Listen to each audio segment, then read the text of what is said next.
नमस्कार, आदाब। Crime petrol dial 100 में आप सबका स्वागत है। अपराध चाहे जितनी भी चालाकी से किया जाए, लेकिन ना अपराध छिपता है और ना ही अपराधी।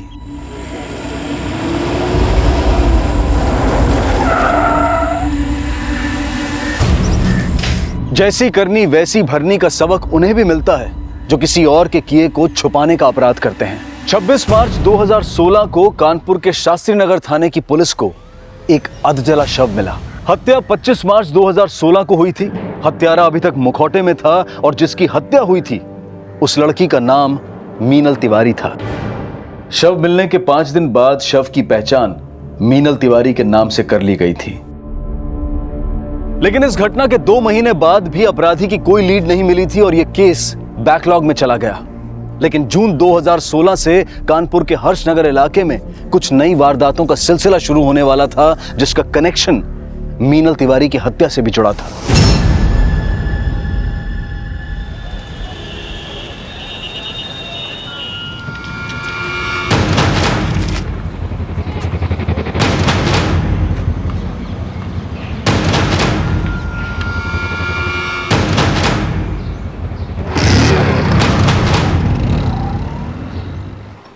पाँच किलो काजू कतली और कैसी लग रही है जलेबी?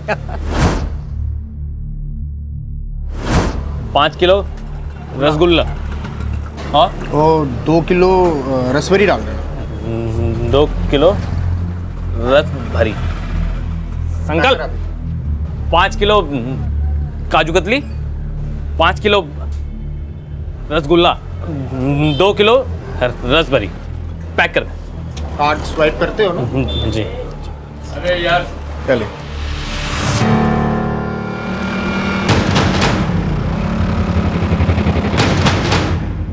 अरे साले साहब, गधा अगर सर पे ताज भी पहन लेना तो भी वो साम्राज्य डुबा ही लेता है। क्यों आप पापा जी का धंधा बिगाड़ रहे हो? हाँ, देखिए ये गिराइक सामने वाली दुकान पे जा रहे हैं आपकी वजह से।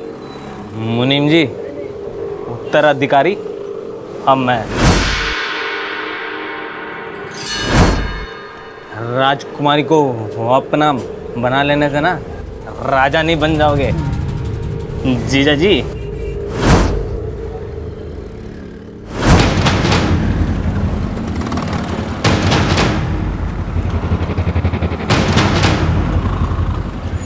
निकाल! अरे अरे रुको!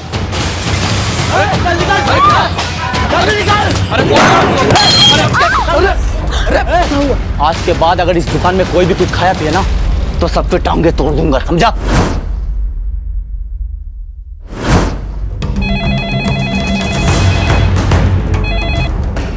हेलो,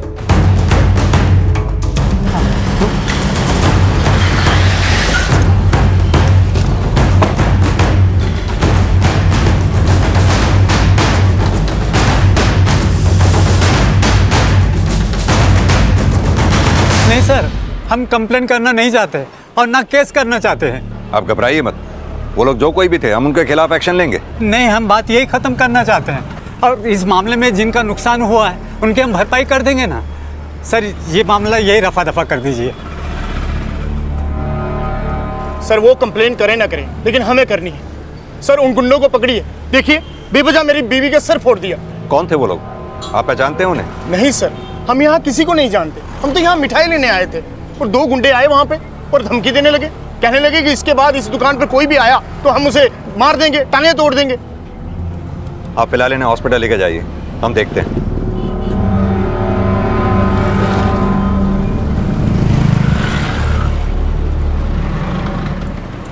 साहब, सीसीटीवी फुटेज दिखाने से तो हम आपको मना नहीं कर सकते, लेकिन इस सीताराम के पछड़े से हमें दूर रखिएगा।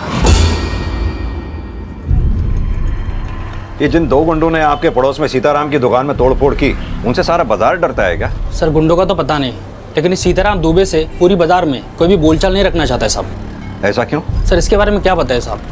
बड़ा ओछा बुड्ढा है साहब। अपनी बीवी मरी तो उसकी 13वीं मनाती अपने लिए दूसरी बीवी लेके आया। साहब ये सीताराम की बीवी उसकी बेटी से 6-7 साल छोटी है। मुझे लगता है कि वो गुंडे सीताराम की बीवी को जानते हैं, जिसको सीताराम कैसे भगा के लाया है।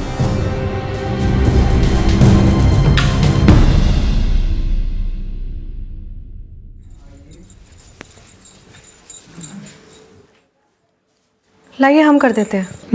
नहीं, हम कर लेते हैं ना। हल्दी वाला दूध ले आए आपके लिए।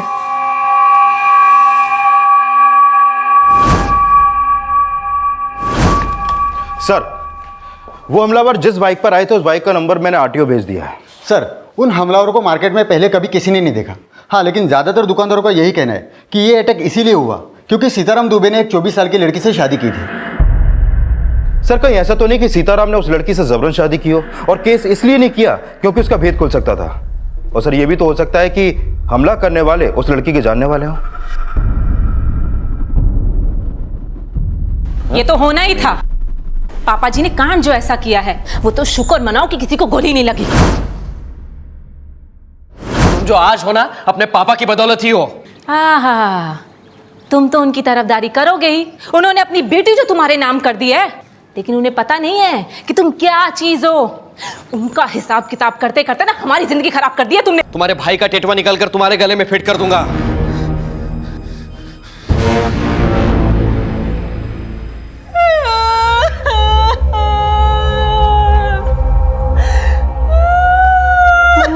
और जोर से अभी तक किसने सुना नहीं है।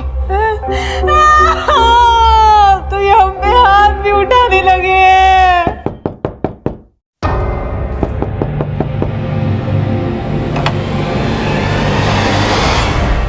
हमें सीताराम और उनकी पत्नी श्रद्धा से बात करनी है। हाँ, हम बुलाते हैं उनको। बुलाइए।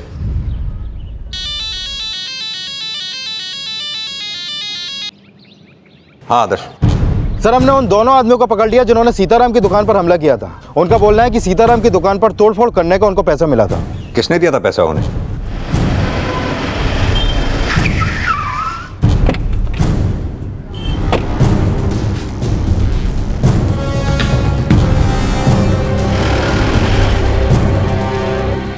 मालिक, श्यामदास सेठ को पुलिस पकड़ के क्यों ले गई?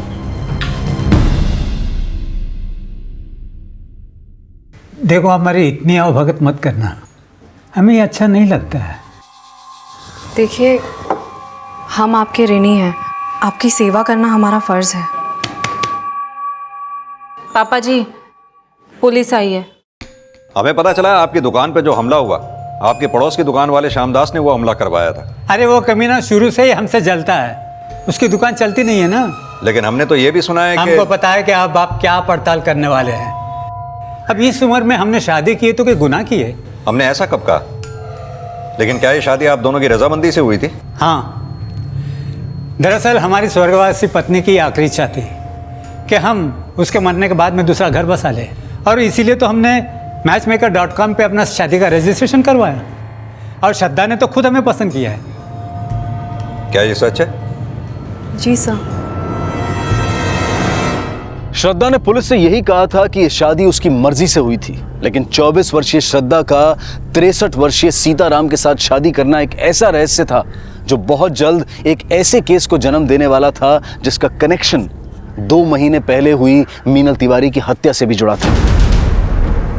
सर, सीताराम जी आए हैं। वो कह रहे हैं उनकी पत्नी श्रद्धा कहीं मिल नहीं रही है। बुलाओ उन्हें।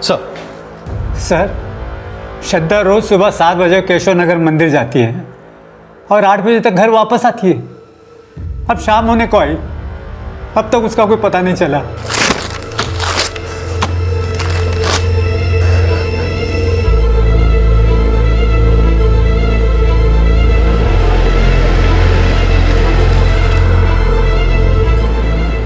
तुम लोग आसपास पूछताछ करो। ये लड़की यहाँ पर आए थे? हाँ साहब, ये लड़की रोज यहाँ आती है, लेकिन आज नहीं आई। इसके पति सीताराम जी भी इसके बारे में पूछ के गए।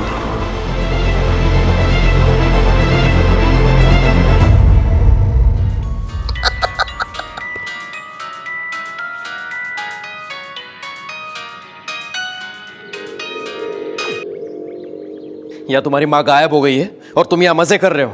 हाँ? जीजा जी, हमारी माँ तो महीनों पहले ही भगवान को प्यारी हो गई। अच्छा, तो तुम उनको अपनी माँ मानते ही नहीं हो ना? उल्टा पापा जी से जलते हो कि तुम्हारा ब्याह करने के बजाय उन्होंने अपना ब्याह कर लिया है। कि ऐसा तो नहीं कि तुमने इस सासू माँ को गायब कर दिया है? तुम्हें बहुत अफसोस हो रहा है ना? घी बुरे खिलाती थी तुमको वो? सर, श्रद्धा का फोन सुबह 7 बजे हर्षनगर में बंद हुआ, जहाँ पर सीताराम का घर है। मैंने भी मंदिर में पता किया, लेकिन वो आज सुबह मंदिर भी नहीं पहुंची। मंदिर और घर के बीच में उससे रिलेटेड कोई लीड भी नहीं मिली। श्रद्धा ने कहा था उसने सीताराम से शादी अपनी मर्जी से की थी। एक 24 साल की लड़की का 63 साल के आदमी से शादी करने का फैसला खुद का होगा। हो सकता है श्रद्धा इस शादी से खुश ना हो, इसलिए भाग गई हो। सर, गौतम नगर में श्रद्धा की माँ का घर है, लेकिन वो अपने मायके भी नहीं पहुंची। मैं श्रद्धा की माँ से मिलता हूं, तुम सीताराम के घर उसके नौकरों से पूछताछ करो, शायद पता चले श्रद्धा क्या वाकई इस शादी से खुश थी या कहानी कुछ और ही है। सर,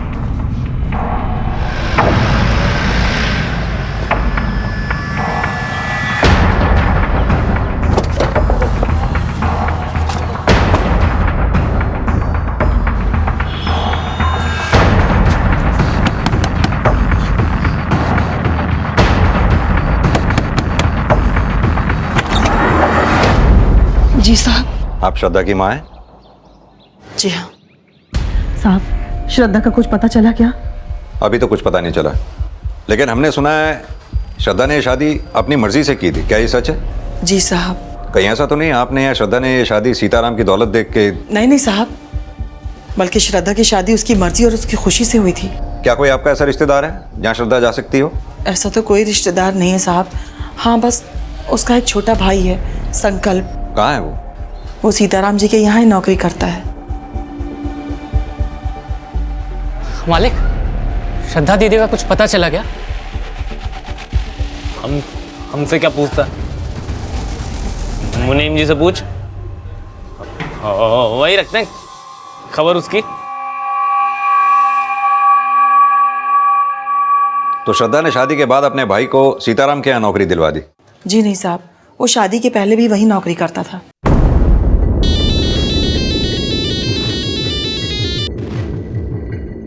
हाँ आदर्श सर, मेरी सीताराम के घर के नौकरों से बात हुई, उनसे एक इन्फॉर्मेशन मिली है।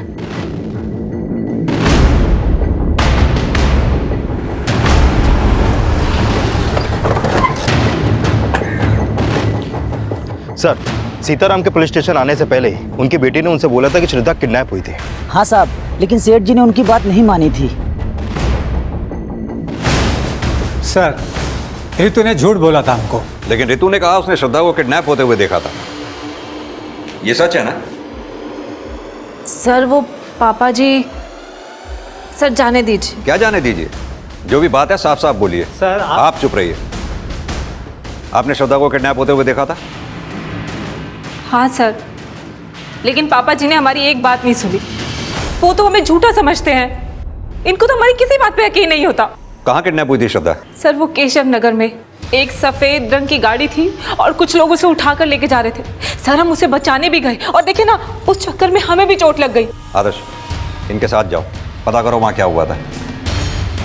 सर हम पहले वहाँ जाके देख के आए हैं, वहाँ ऐसे कुछ नहीं हुआ। रितु झूठ बोल रही है। लेकिन आपकी बेटी झूठ क्यों बोलेगी? ये उसकी आदत में है, मनगढ़ंत कहानियाँ सुनाते रहती है ताकि ये उसकी बकवास सुनकर हम उसको अहमियत दें। हाँ अंकल, मम्मी ऐसा इसलिए करती है क्योंकि वो भी हमारे तरह अकेले हो गए, कोई उससे बात भी नहीं करता।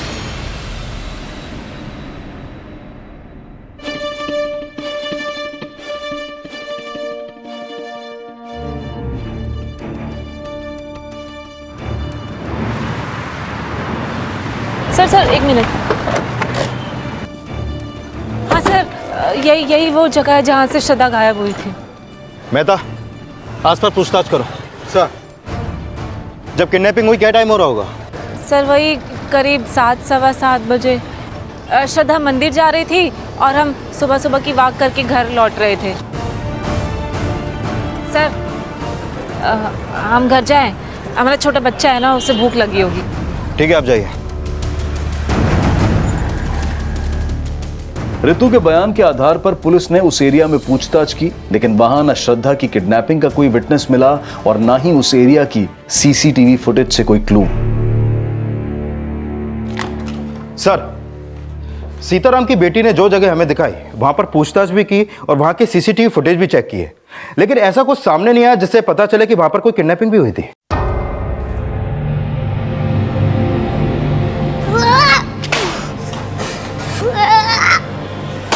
अरे चिंटू क्या कर रहा है, क्या कर रहा है तू? नहीं बेटी ये अरे ये कैसा सुनो चिंटू, क्या है? शांत हो जाओ।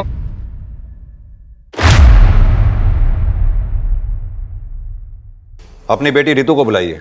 मम्मी घर पर नहीं है। कहाँ गई है बेटा आपकी मम्मी? हमें मालूम नहीं, लेकिन मम्मी बहुत रो रही थी।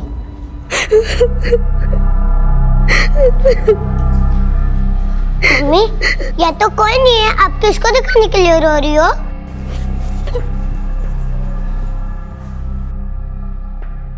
मम्मी कहती है यह सब सेल्फिश है, सब खुद को ही प्यार करते हैं, इसलिए मैंने सबकी प्यारी चीज तोड़ दी। इनकी वजह से कोई किसको टाइम भी नहीं दे पाता है। रितु को फोन लगाइए, हमें उससे बात करनी है।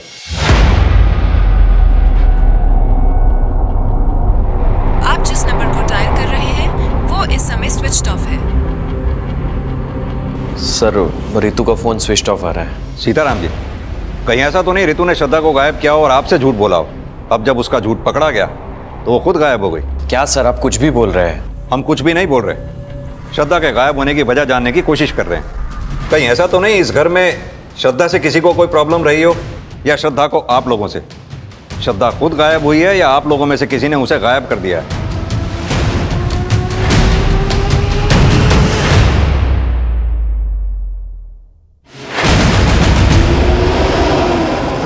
श्रद्धा की फिलहाल कोई लीड नहीं थी, लेकिन जल्द ही रितु का गायब होना भी रहस्य बन गया और एक चौंकाने वाला खुलासा हुआ।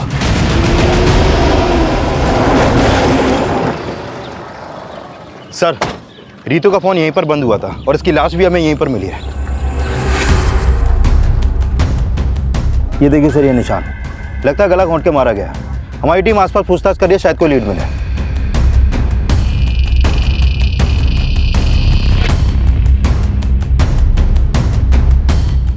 फॉरेंसिक टीम कब तक आ रही है? बस आने वाली है सर। सर, इन्होंने रितु के साथ यहाँ किसी औरत को देखा था। पहले तो इस औरत को हमने यहाँ अकेला देखा था।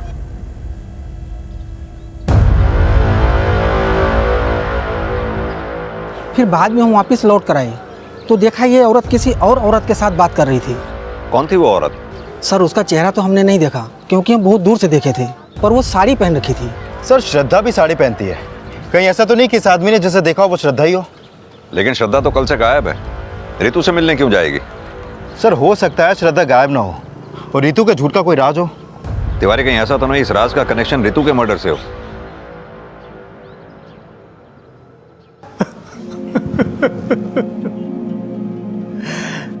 रितु का मर्डर हो गया। अंकल, मम्मी कहाँ है? मन को कुछ नहीं हुआ है ना अंकल? बेटा तुम्हारी मम्मी हम सब लोगों को छोड़कर भगवान के पास चली गई है। मुझे मालूम है, आप सबने ही मम्मी को भगवान के पास भेजा है। आप मम्मी से प्यार नहीं करते थे। चिंटू, आप लोग चिंटू के बात का गलत मतलब मत निकालना। वो अपने मम्मी से बहुत प्यार करता है। लेकिन क्या आप लोग रितु से प्यार करते थे? रितु का आपकी बीवी श्रद्धा के साथ कैसा रिश्ता था? सर हम सब लोगों का रिश्ता अच्छा ही है। मुझे तो लगता है कि श्यामदास की तरह किसी दूसरे ने हम लोगों के ऊपर चिढ़ निकाली है अपनी, इसलिए पहले मेरी सासू माँ गई और अब रितु का मर्डर हो गया। अगर कोई घर वाला नहीं तो बाहर वाला कौन कर रहा है ये सब? नहीं, हमें नहीं पता सर। हमें तो श्रद्धा की फिक्र हो रही है कहीं उसका भी कोई।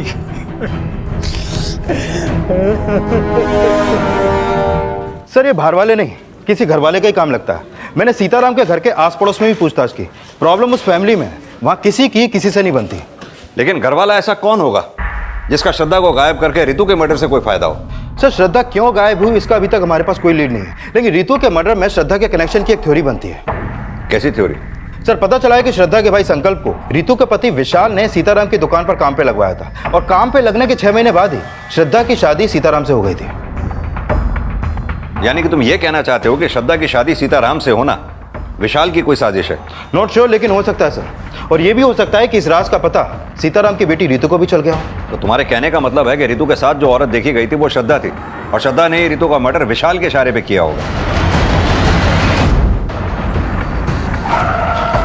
श्रद्धा को अब रितु के मर्डर का सस्पेक्ट मानकर भी ढूंढा जा रहा था। श्रद्धा के भाई संकल्प से भी पूछताछ की जा रही थी, और सीताराम श्रद्धा की शादी और रितु की हत्या में विशाल श्रद्धा की मिली भगत को भी खंगाला जा रहा था। और रितु की पोस्टमार्टम रिपोर्ट इसके संकेत भी दे रही थी। सर, ये रितु की पोस्टमार्टम रिपोर्ट, इस रिपोर्ट के मुताबिक उसकी हत्या उसका गला घोंटने से की गई और सर उसकी बॉडी पर ऐसे चोट के निशान भी मिले हैं जो उसकी हत्या से पहले के हैं। सर, हो सकता है रितु घरेलू हिंसा का शिकार हुई हो। मुझे मालूम है, आप सबने मम्मी को भगवान के पास भेजा है। आप मम्मी से प्यार नहीं करते थे। रितु के बेटे ने जिस तरह से रिएक्ट किया था, उसे देखकर तो ये लगता है कि रितु के अपने हस्बैंड के साथ रिलेशन ठीक नहीं थे। आई एम श्योर सर, ऐसा ही है। मैंने सीताराम के घर के नौकरों से पूछताछ की तो पता चला कि रितु श्रद्धा से चिढ़ती थी और इसका कारण विशाल और श्रद्धा का अफेयर हो सकता है सर। तो हो सकता है रितु के साथ जिस औरत को देखा गया था वो श्रद्धा ही हो। एक काम करते हैं, रितु के हस्बैंड विशाल और उसके बेटे चिंटू से रितु के बारे में बात करते हैं, शायद कुछ पता चले। सर,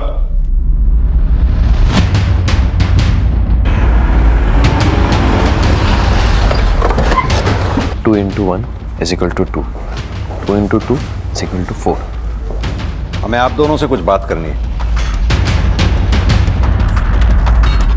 जी सर।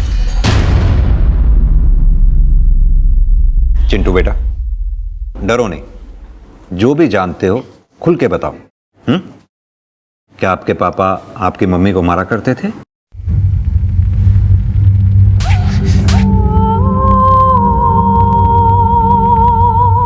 सर, मैं मानता हूं कि मैंने उसको 2-3 बार मारा है, लेकिन कभी इतना भी नहीं मारा सर कि उसको इतना गहरा घाव हो जाए, बल्कि वो खुद अपने आप को पीटती थी सर। रितु खुद अपने आप को क्यों पीटेगी? वो इसलिए ऐसा करती थी कि वो चाहती थी कि सब लोग उसको तवज्जो दें। लेकिन तुम्हारा बेटा तो बोल रहा है कि तुम रितु को मारा करते थे। सर, वो तो खुद अपनी माँ की देखम देख में अपने आप को चोट लगा लेता था। उसने कुछ दिनों पहले अपने हाथ को चोट लगा दी थी। सर, वो भी यही चाहता था कि सब लोग उसके आओ भगत में लगे रहें। चाहिए तो पूछ लीजिए सर आप उससे। चिंटू बेटा, आपको डरने की कोई जरूरत नहीं। जो कुछ भी आप जानते हो सच सच बताओ, हम आपसे कुछ नहीं कहेंगे।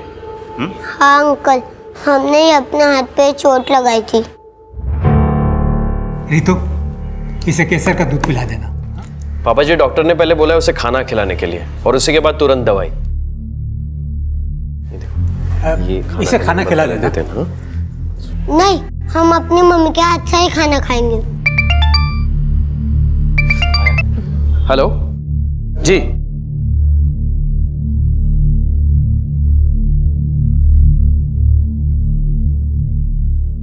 ये चोट तुमने अपने आप लगाई है ना?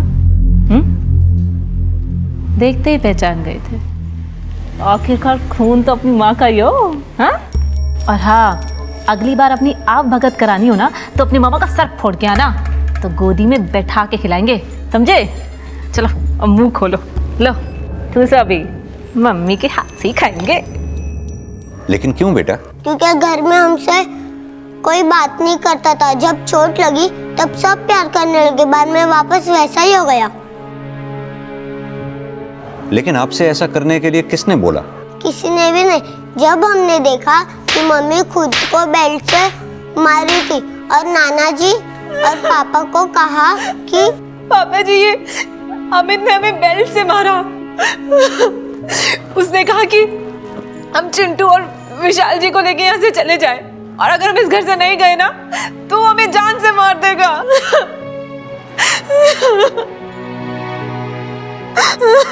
फिर नाना जी ने मामा को बहुत पीटा और मम्मी से प्यार से बात करने लगे। बाद में मामा ने मम्मी से बात करना बंद कर दिया। सर, अमित तो रितु को शुरू से नापसंद करता था और उसके बाद धीरे धीरे उसको सासू माँ से भी प्रॉब्लम होने लगी। कैसी प्रॉब्लम? पापा जी ने उसकी शादी करने के बजाय वो खुद अपने लिए बहू लेके आए थे, इसलिए वो पापा जी से चिढ़ा करता था और उसके बाद सासू माँ से भी। विशाल और चिंटू के बयान के बाद पुलिस अमित से जुड़ी जानकारी जुटाने लगी और इस केस में अमित की भूमिका के कुछ नए समीकरण जोड़े जाने लगे। पता चला है कि अमित की अपनी बहन रितु से बिल्कुल नहीं बनती है और काफी समय से उन दोनों के बीच में बोलचाल भी नहीं है। और सर, ये भी पता चला है कि पिछले 2 साल से सीताराम अपने बेटे अमित की शादी करवाने की कोशिश कर रहे हैं, लेकिन अमित के हकलाने की प्रॉब्लम की वजह से हर लड़की उसे रिजेक्ट कर देती है। वो हमें रिजेक्ट नहीं करती थी, हम उन्हें रिजेक्ट करते थे। क्यों?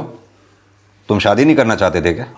अच्छी लड़की मिलेगी तो ज़रूर करेंगे सर, लेकिन अभी तक मिली नहीं। लेकिन तुम्हारे पापा जी को तो मिल गई थी। क्या खाक मिल गई थी? एक नंबर की लालची थी। उसने पापा जी से नहीं, उनकी दौलत से शादी की। लेकिन तुम्हारे पापा जी को तो लगता था कि वो सठा गए सर।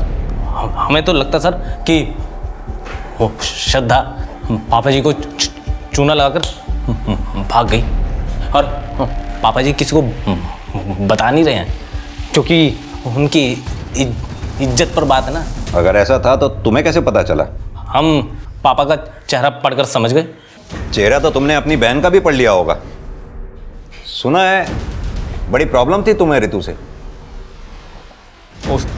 उससे तो सभी को प्रॉब्लम थी सर, और सबसे ज़्यादा जीजा जी को। दीदी को धोखा दे रहे थे। कैसा धोखा?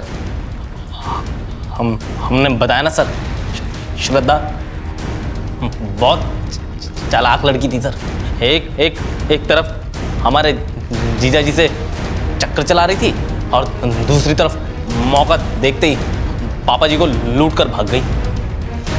साहब, श्रद्धा अपने सारे गहने जेवर यहीं छोड़ के चली गई, और आप ये कहते कि उसने हमको चूना लगाया?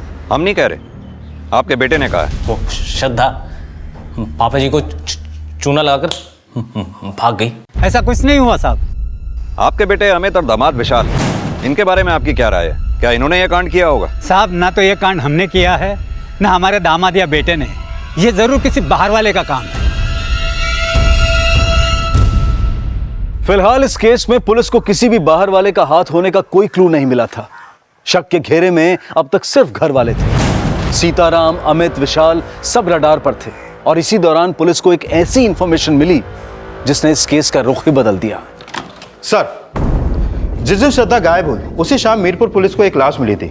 उस लाश की पोस्टमार्टम रिपोर्ट के मुताबिक उसकी हत्या उसके सर पे किसी भारी चीज से वार करने से की गई, और फिर उसका चेहरा जला दिया गया।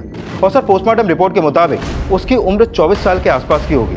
और सर, उसके पास से सीताराम की मिठाई की दुकान का विजिटिंग कार्ड भी मिला था। ये श्रद्धा के घर वालों को शिनाख्त के लिए बुलाओ। बोलिए।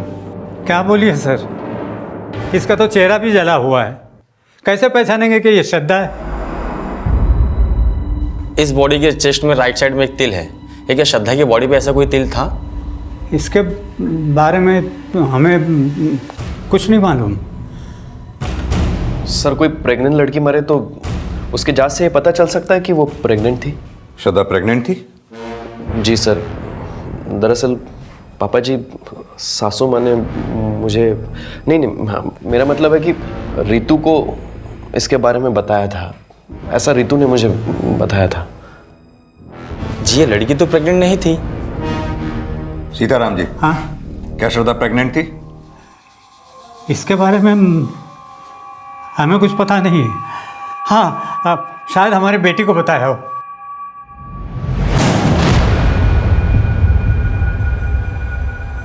सर, हो सकता है रितु ने विशाल से झूठ बोला हो, क्योंकि झूठ बोलना रितु की फितरत में था।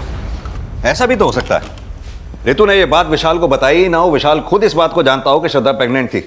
तुमने नोटिस नहीं किया विशाल ने अपनी बात को कितनी स्मार्टली घुमा दिया था कि उसे श्रद्धा की प्रेगनेंसी की बात रितु ने बताई थी।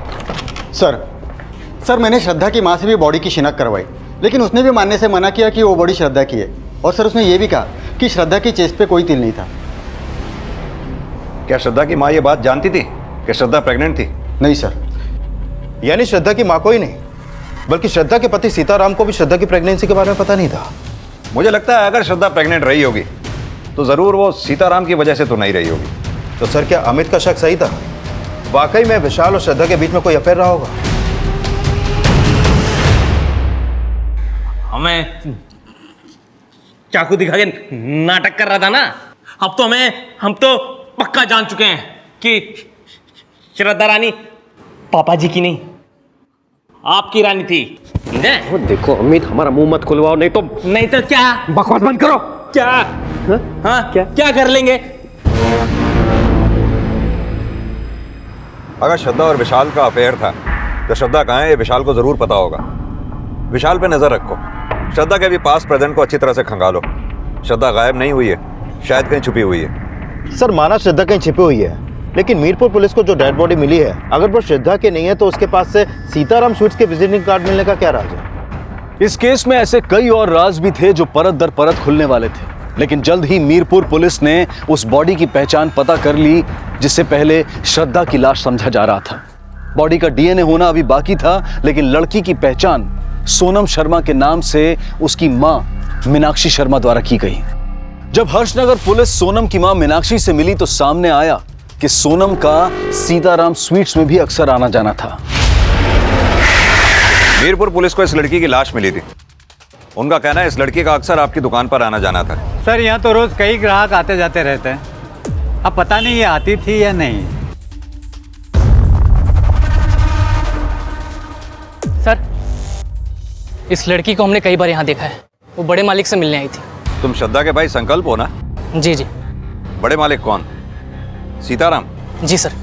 उनसे क्यों मिलने आती थी? अब ये तो हमको नहीं पता सर। अच्छा, हमें पता चला है सीताराम के दामाद विशाल ने तुम्हें यहाँ नौकरी पे रखवाया था। क्या विशाल श्रद्धा को पहले से जानता था? नहीं सर, वो हमको जानते थे और हमको ये बात समझ में नहीं आई कि श्रद्धा दीदी ने बड़े मालिक से शादी क्यों की। हम तो शादी के खिलाफ थे और माँ दीदी के सामने हमारी एक भी नहीं चली। ठीक है, जाओ। हेलो सर, श्रद्धा के बारे में गौतम नगर पुलिस स्टेशन से एक इन्फॉर्मेशन मिली है। गौतम नगर? ये तो वही जगह है जहाँ श्रद्धा अपनी माँ के साथ रहा करती थी। Yes sir. सर, श्रद्धा की माँ ने 2 महीने पहले उसकी मिसिंग कंप्लेंट करवाई थी, लेकिन उसके अगले ही दिन उसने वो वापस ली। पता करो श्रद्धा की माँ ने वो कंप्लेंट वापस क्यों ली थी और श्रद्धा उस दौरान थी कहाँ पर? Yes sir. और सोनम और सीताराम के कनेक्शन का भी पता करो। हो सकता है रितु और सोनम के मर्डर और श्रद्धा के गायब होने का आपस में कोई कनेक्शन हो। सर, इन कनेक्शंस का कनेक्शन जल्द ही मीनल तिवारी से भी जुड़ने वाला था, जिसकी हत्या 2 महीने पहले हुई थी। और पुलिस को यह भी पता चल गया था कि 2 महीने पहले श्रद्धा की मां द्वारा श्रद्धा की मिसिंग कंप्लेंट फाइल करने की वजह क्या थी।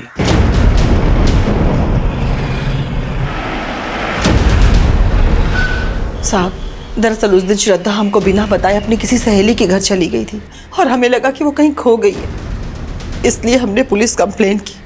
लेकिन जैसे ही श्रद्धा घर वापस आई, हमने वो कंप्लेंट वापस ले ली थी। झूठ बोल रही हैं आप। श्रद्धा उस दिन अपने किसी फ्रेंड के यहाँ नहीं गई थी, बल्कि बिष्णुपुरा में एक मैटरनिटी क्लिनिक में अपना इलाज करवा रही थी। ये उस क्लिनिक के पेपर हैं। श्रद्धा वहां इलाज इसलिए करवा रही थी क्योंकि उसका रेप हुआ था। रेप? नहीं सर, हमें नहीं पता कि श्रद्धा का रेप हुआ था। कहीं ऐसा तो नहीं कि आपने श्रद्धा का रेप किया और उसकी माँ को पैसे देकर उसका मुंह भी बंद कर दिया और श्रद्धा से शादी भी कर ली? नहीं साहब, हम इतने भी गए गुजरे नहीं है, बल्कि हमें ये सुन के धक्का लग रहा है कि हमारी बेटी के साथ इतना बुरा हुआ और उसने हमें कुछ भी नहीं बताया। माना कि आपसे श्रद्धा ने ये बात छिपाई, आपको क्या लगता है ये काम सीताराम का होगा? सर, श्रद्धा का हम रेप करते तो वो हमसे क्यों शादी करती?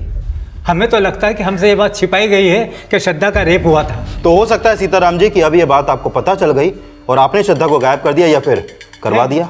नहीं, हमने ऐसा कुछ नहीं किया है। श्रद्धा की मेडिकल रिपोर्ट के मुताबिक श्रद्धा के साथ रेप हुआ था। ये श्रद्धा और सीताराम कुछ भी बोले, लेकिन श्रद्धा और सीताराम की शादी की वजह इस रेप से ही जुड़ी है। मतलब सीताराम ने हमसे झूठ बोला था कि उन्होंने मैचमेकर.com पे अपनी शादी के लिए रजिस्ट्रेशन किया और उसी साइट के थ्रू श्रद्धा ने उन्हें पसंद किया था। ये श्रद्धा और सीताराम के मैचमेकर.com के अकाउंट्स को चेक करवाओ। सच क्या है खुद ब खुद सामने आ जाएगा।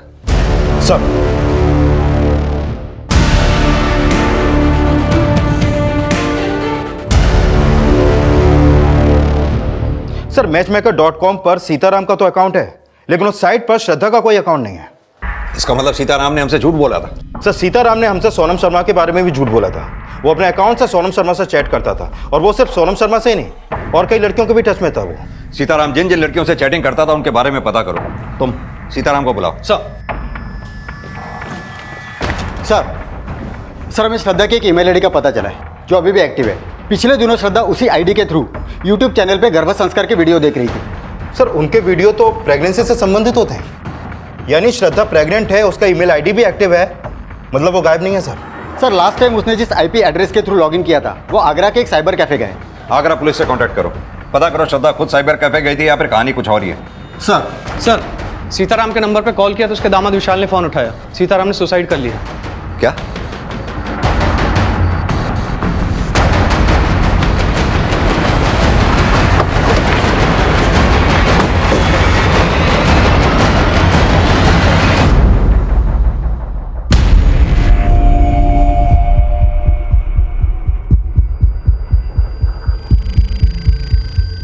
मैं सीताराम दुबे स्वीकार करता हूँ, मेरी वजह से श्रद्धा की ज़िंदगी बर्बाद हुई और मैं कई और लड़कियों का दोषी हूँ।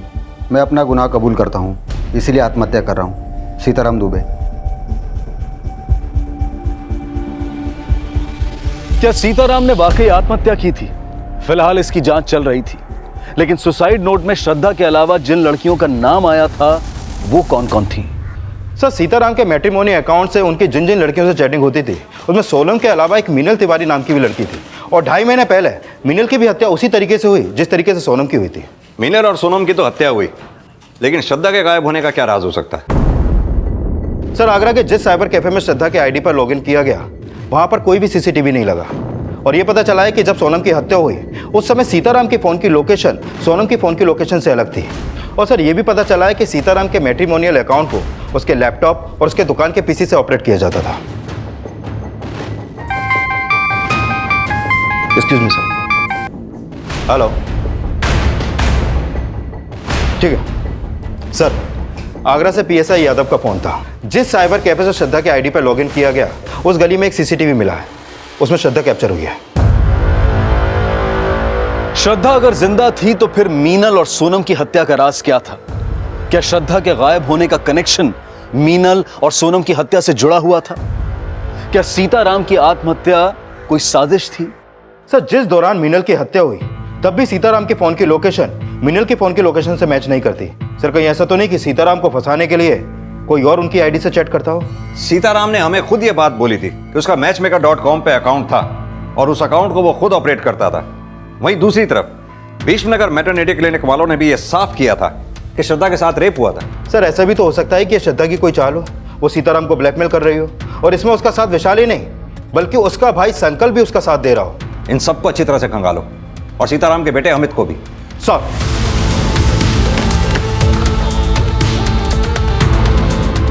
पुलिस हर सस्पेक्ट को खंगाल रही थी और जल्द ही श्रद्धा को आगरा के एक आश्रम से अरेस्ट कर लिया गया। सर, हम अपनी मर्जी से गए थे, भागे नहीं थे।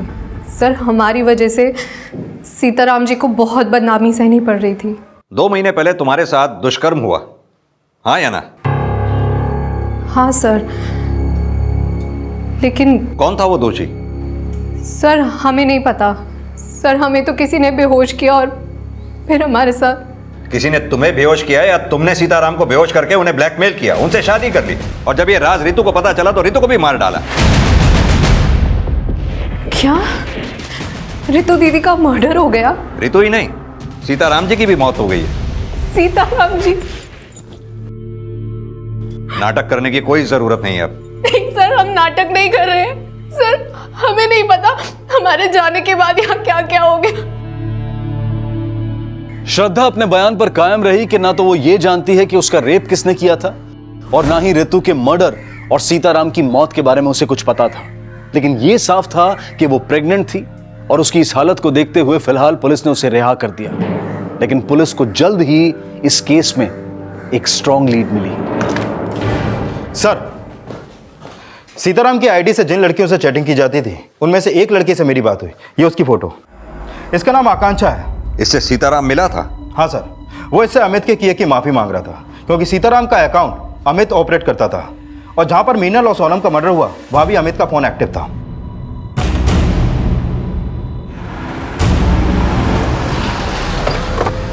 हमने जो भी किया सर, अपने बाप के कहने पे किया सर। उन्हें लड़कियों का शौक था सर, लेकिन हमने किसी को मारा नहीं सर, उसी ने मारा। इसीलिए तो उसने सुसाइड की सर। उन्होंने सुसाइड इसलिए की क्योंकि वो तुम्हें बचाना चाहते थे। तुम्हारा किया अपने सर पर लेकर मर गए और तुम अभी भी उन्हें कोस रहे हो। झूठ बोल रहे सर, झूठ बोल रही है।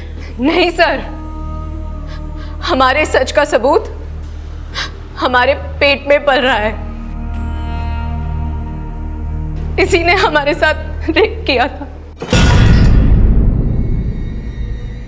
अमित की पहले से ही हम पर गंदी नजर थी, और फिर एक दिन हमारे साथ हमने वो बातें सीताराम जी को जाकर बताई, और हमने कहा कि हम अमित को जेल पहुंचाएंगे। लेकिन फिर वो हमारे सामने गिड़गिड़ाने लगे। सीताराम जी ने हमसे कहा कि वो हमसे शादी कर लेंगे, और जब हमने अपनी माँ को ये बात बताई तो उन्होंने भी इस रिश्ते के लिए हाँ कह दी। झूठ बोल रहे। लेके चलो उसे। सर जी झूठ बोल रहे सर। चल।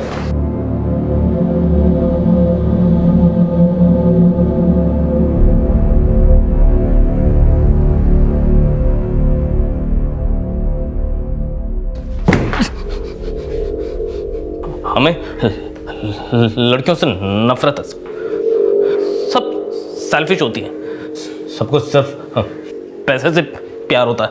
मीनल और सोनम ये बात जानती थी कि तू अपने बाप के अकाउंट से उनसे चैट करता था? हाँ,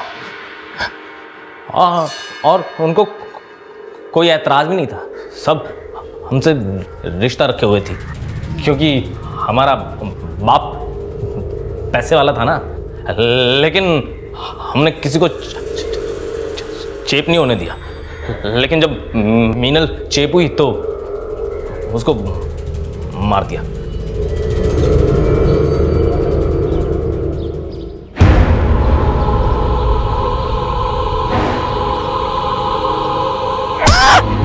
और जब सोनम हुई तो उसको भी।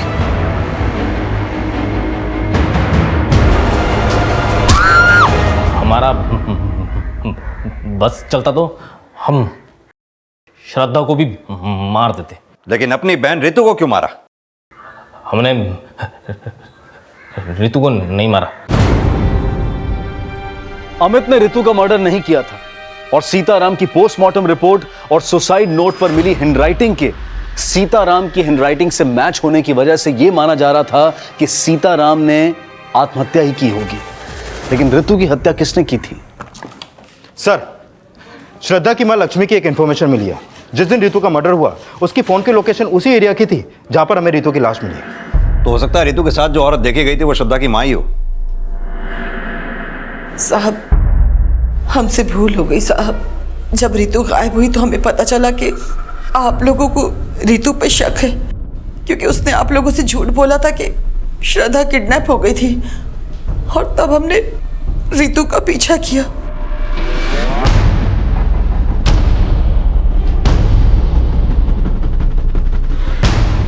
आप यहाँ पे क्या कर रहे हैं? मेरी श्रद्धा कहाँ है? हमें नहीं पता कि श्रद्धा कहाँ है। आप हमसे क्यों पूछ रही हैं? देखो, मैं फिर से तुमसे पूछ रही हूँ और अच्छे से पूछ रही हूँ कि श्रद्धा कहाँ है, तुम बता दो मुझे। हम नहीं जानते कि श्रद्धा कहाँ है। साहब,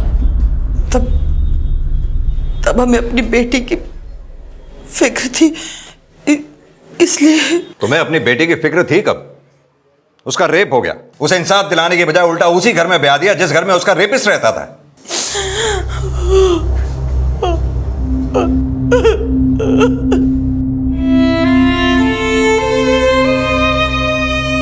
श्रद्धा की मां गैर इरादतन हत्या की अपराधी थी, लेकिन अमित ने जो अपराध किए थे वो एक ऐसी घिनौनी साजिश से जुड़े थे जिनका बचाव करना भी अपने आप में बहुत बड़ा अपराध है। और सीताराम की आत्महत्या उसी कायरता का परिणाम थी जो वो लगातार अमित के अपराध छिपाकर करता आ रहा था। हम उम्मीद करते हैं कि चिंटू का भविष्य उन अपराधों से बेअसर रहे जिसका भागीदार कहीं ना कहीं उसका पूरा परिवार था। कलयुग में इंसान नीचे गिरने के सारे रिकॉर्ड तोड़ता जा रहा है, और उसके लिए उसे किसी बड़े मकसद या इच्छा पूर्ति की जरूरत नहीं है, और इसी वजह से जुर्म आज के इंसान पर बहुत आसानी से हावी होता जा रहा है। लगभग 6 महीने पहले मेरी पोस्टिंग बिहार के माझी गांव में थी। उस समय मेरे पास एक अजीबोगरीब केस आया जो देखने में तो बहुत आसान लग रहा था, पर सॉल्व करने में बहुत ही मुश्किल था। इस केस को देखकर आपके होश उड़ जाएंगे, क्योंकि कत्ल का मोटिव तो बहुत ही जाना पहचाना लग रहा था, और उसका तरीका बहुत ही हैरान कर देने वाला था।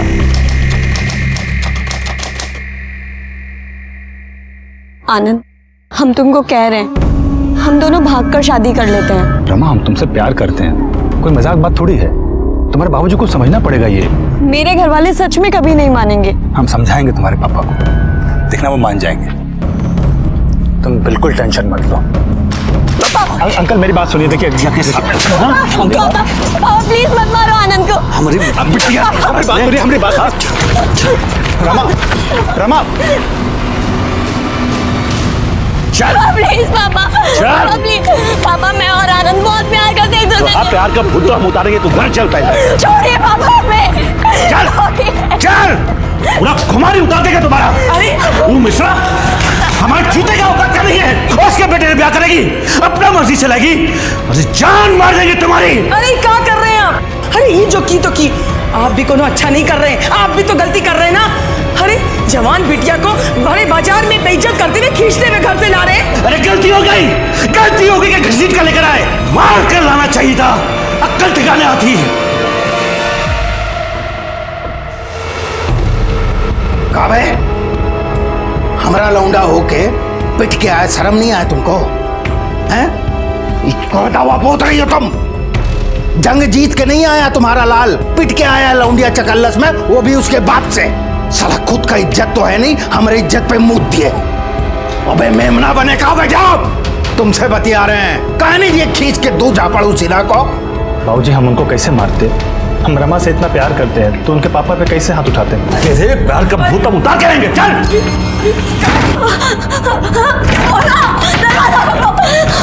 क्या कर रहे हैं आप? खबरदार जो दरवाजा खोला तो अब ये दरवाजा तब खोलेगा जब इसका ब्याह होगा।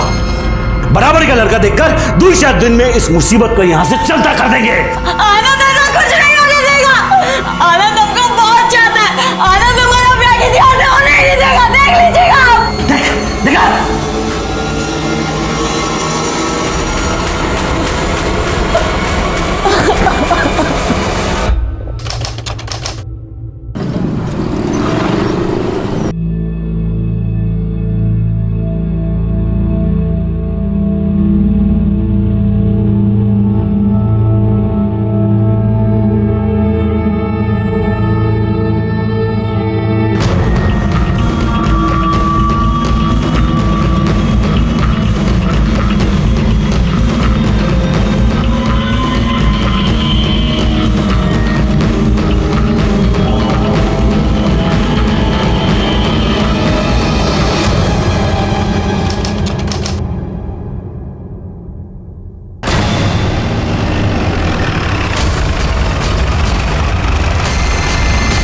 आप लोग हटिए, पीछे ही आप लोग। जाओ आसपास चेक करो, कुछ मिलता है क्या? सर ये बॉडी सबसे पहले किसने देखा था? हमने सर। सुबह को यहाँ से हम जा रहे थे तो देखे लड़की का लाश पड़ा हुआ है। कहाँ रहते हो? यही बगल के गांव में। सर देख के तो लगता है लड़की 20 या 25 साल की होगी। पीठ पे और सर पे चोट के निशान भी है। सर आसपास ऐसा कुछ भी नहीं मिला जिससे इसकी पहचान हो सके, ना पर्स और ना ही कोई मोबाइल। मतलब कातिल यही चाहता था। अरे जी तो पलटो।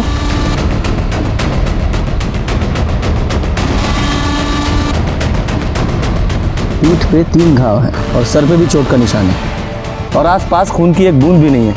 इसका मतलब ये हुआ कि इसे कहीं और मारा गया है, बॉडी को ठिकाने लगाने के लिए यहाँ फेंक दिया गया है। संगीता जरा चेक करो, इसके कुर्ते पे कोई टेलर का टैग है क्या? हाँ सर है। यादव जी इस टेलर का पता लगाओ और आसपास के सभी पुलिस स्टेशन में इस लड़की की डिटेल्स भेजो कि 24-25 साल की किसी लड़की की मिसिंग कंप्लेंट दर्ज हुई है क्या। बॉडी को पोस्टमार्टम के लिए भेजो। सर लड़की के कुर्ते पे जिस टेलर का टैग था उस टेलर की दुकान मांझी मार्केट में ही है। टेलर ने लड़की और कुर्ता दोनों की पहचान की है। लड़की का नाम था रमा सिन्हा। लड़की रेगुलर कस्टमर थी, इसीलिए टेलर की रिकॉर्ड बुक से हमें उसका फ़ोन नंबर और एड्रेस मिला था। जब हमने फ़ोन किया तो फ़ोन स्विच ऑफ मिला। फिर हम उस एड्रेस पे पहुंचे, लेकिन घर पे ताला लगा हुआ था सर। आस पड़ोस में पूछताछ करके हमें पता चला कि पिछले कुछ दिनों से वो लोग वहाँ दिखे नहीं, गाड़ी भी नहीं है, शायद बाहर कहीं गई है सर। जब पूरी फैमिली बाहर गई थी तो रमा उनके साथ क्यों नहीं गई? हो सकता है वो अपने ससुराल में हो। सर उसकी तो शादी नहीं हुई थी, ससुराल में होने का तो सवाल ही पैदा नहीं होता। नहीं यादव जी ये देखिए, रमा की मांग में सिंदूर। लेकिन सर आस पड़ोस में पूछताछ करके हमें पता चला था कि शादी हुई नहीं थी। यादव जी शादी तो हुई थी, लेकिन शायद लोगों को नहीं पता था कि वो शादीशुदा है और शायद यही उसकी मौत का भी कारण हो। यादव जी ये रमा के सारे कॉल रिकॉर्ड्स और फ़ोन लोकेशंस निकालिए और इस सिन्हा फैमिली की जितनी हो सके उतनी डिटेल्स निकालो। हम तो रमा को बहुत सीधी सादी मानते थे। अरे सीधी सादी स्कूल टीचर थी, पर ये सुना था कि कोई आनंद मिश्रा के साथ उसका चक्कर भी चल रहा है। और थोड़े दिनों पहले ये भी सुना था कि दोनों परिवारों में घमासान हुआ था। सुना था लाठी तलवार भी भाजी गई थी, वो भी बीच बाजार में। सर हमको रमा की पर्सनल लाइफ से क्या लेना देना, हम तो इतना बोल सकते हैं कि वो बहुत ही अच्छी और मेहनती टीचर है, ना किसी से दोस्ती ना किसी से बैर, बस अपने काम से काम रखने वाली।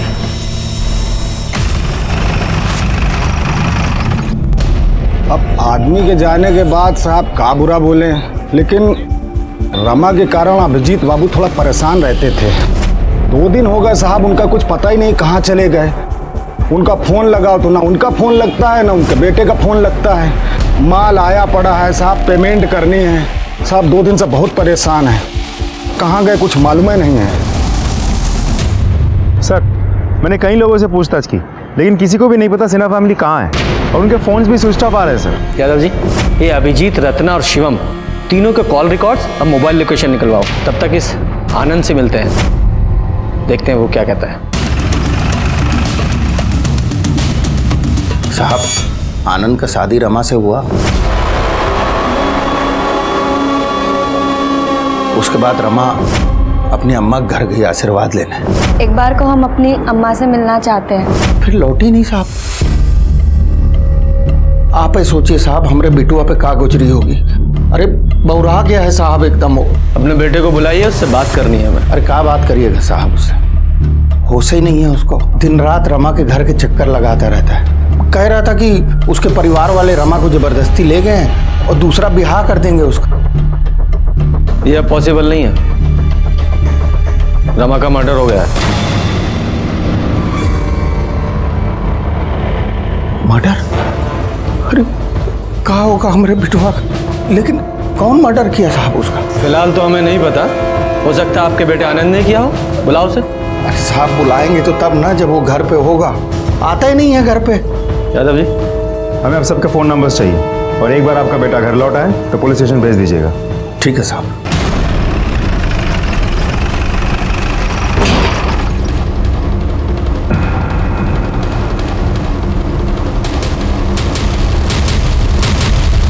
सर लगता है फैमिली अभी तक लौटी नहीं है। ऐसा ही लगता है। यादव जी, ताला तोड़ो। फॉरेंसिक टीम को बुलाइए। सर अब समझ में आया कि ये घर फैमिली के बाहर जाने की वजह से नहीं, बल्कि इस क्राइम की वजह से बंद था। पूरे घर की अच्छी तरह से तलाशी लो।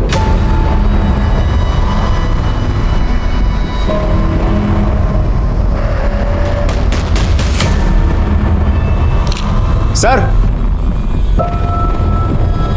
सामान गायब है सर। सर खाली पड़ा सर, यहाँ भी कुछ नहीं है। लगता बहुत जल्दबाजी में भागे हैं। यादव जी, अगर ये ब्लड रमा के ब्लड ग्रुप से मैच होता है तो शायद बहुत कुछ क्लियर हो सकता है। और सर इनकी गाड़ी भी तो नहीं है, कहीं ऐसे तो नहीं कि सबके सब अपनी ही गाड़ी लेके भागे हो सकता है। गाड़ी का नंबर मिला है ना सब, उसकी डिटेल सर्कुलेट कराओ। ये लोग भागने नहीं चाहिए, और इनकी कॉल रिकॉर्ड्स और मोबाइल लोकेशन भी निकलवाओ। सब।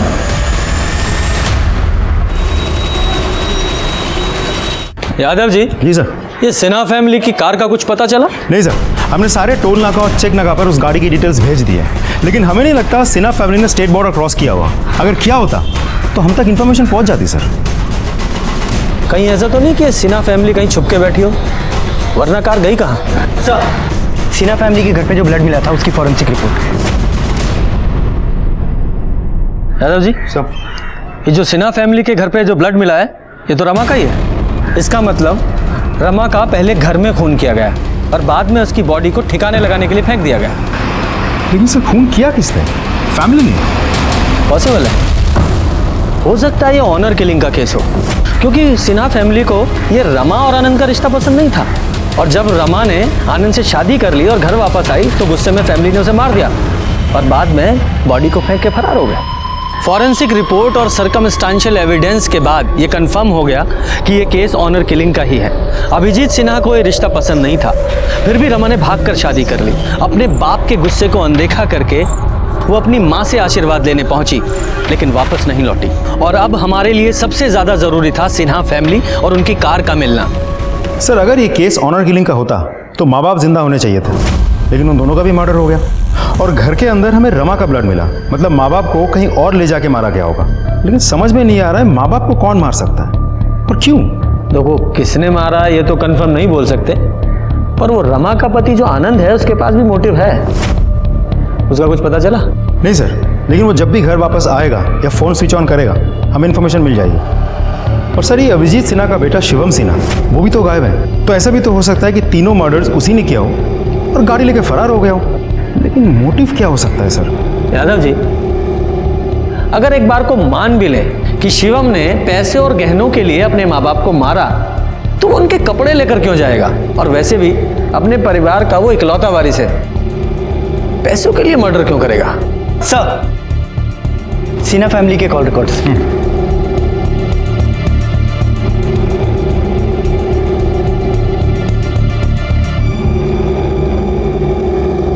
क्या है कॉल रिकॉर्ड्स में Yadav ji? Sir, mobile location के मुताबिक अभिजीत और रत्ना का मोबाइल 11 जून की शाम 7 बजे स्विच ऑफ हुआ था घर के बगल में, जबकि शिवम का फोन 12 तारीख को सुबह 7 बजे स्विच ऑफ हुआ और रमा का फोन सुबह 8 बजे, मतलब 1 घंटे बाद। सुबह 8 बजे, यानी रमा जब अपनी माँ से मिलने आई थी तब। मतलब अभिजीत और रत्ना का मर्डर 11 तारीख की रात को हुआ और रमा का मर्डर हुआ 12 तारीख को अगले दिन सुबह 8 बजे शायद। बाकी पोस्टमार्टम रिपोर्ट से पता चल जाएगा क्या आता है, देखते हैं। ये सिन्हा फैमिली की डिटेल्स पता की थी ना, शिवम की क्या डिटेल्स है? कुछ खास नहीं सर, क्योंकि शिवम बहुत ही रिजर्व टाइप का आदमी है। उसके फ्रेंड्स, दोस्त यार वगैरह है नहीं कोई, और दोस्त के नाम पे एक ही है, अजय कुशवाहा। अजय कुशवाहा, बुलाइए उसे। दोस्त है, कुछ तो राज पता होगा ही। सर, शिवम का कभी उसके पापा से बना ही नहीं। अंकल सोचते थे वो उनका बिजनेस देखेगा, पर शिवम का मन मुंबई जाकर सेटल होने का था। और जैसे हमने उसको बताया कि हम मुंबई जा रहे हैं, तो वो तुरंत अपना प्लानिंग बना लिया मुंबई जाने का। तो अब वो कहाँ है? मुंबई में? नहीं, मुंबई तो वो कल हमारे साथ जाने वाला था। 2 दिन से उसका फ़ोन मिला रहा है, लेकिन नंबर स्विच ऑफ बता रहा। अब पता नहीं वो जाएगा कि नहीं, कहाँ है वो, हमको तो कुछ समझ में नहीं आ रहा। अब हम तो कल मुंबई निकल जाएंगे, अब वो अपना देखे। अपना ये मुंबई का टिकट कैंसिल करा लो। मतलब जब तक शिवम नहीं मिल जाता तुम कहीं नहीं जा रहे हो, और जैसे वो तुमसे कांटेक्ट करने की कोशिश करेगा तुरंत हमें बताओगे। जी सर। ये मुंबई जाने वाले सभी रास्तों की सीसीटीवी फुटेज चेक कीजिए, हो सकता है शिवम की कार कहीं दिखे। शिवम का फोन अभी मांझी में एक्टिवेट हुआ है।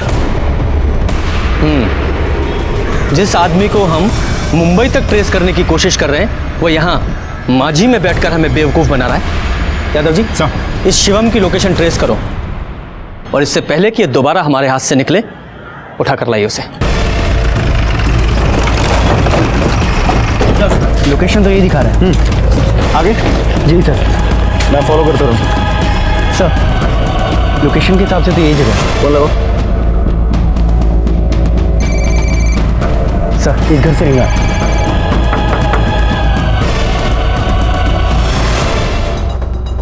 शिवम कहाँ है? शिवम? कौन शिवम साहब? हमको नहीं पता। तुम्हारा नाम क्या है? गोपाल। फोन लगाओ। घंटी की आवाज आ रही है अंदर से। फोन तुम्हारा है? लेके आओ फोन। बात सुनिए सब। वो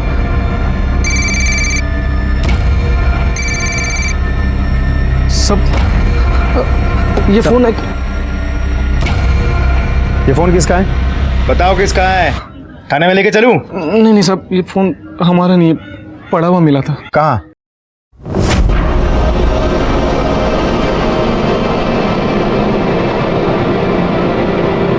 जय माता दी।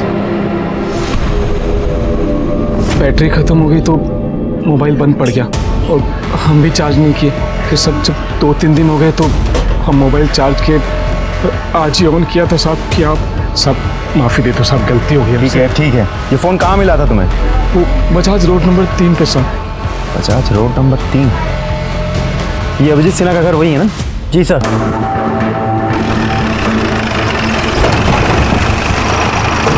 चलो दिखाओ कहाँ मिला था मोबाइल।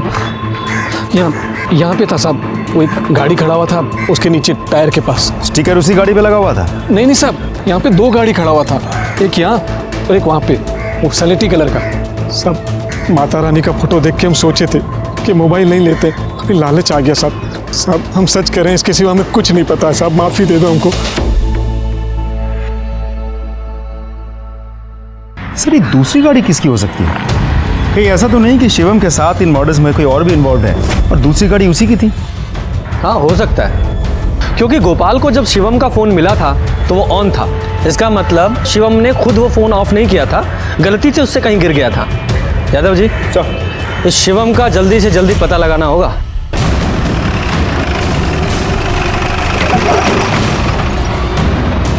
तुम उधर देखो।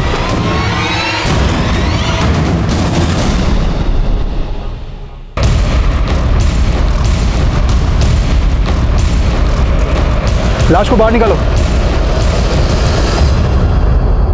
हेलो,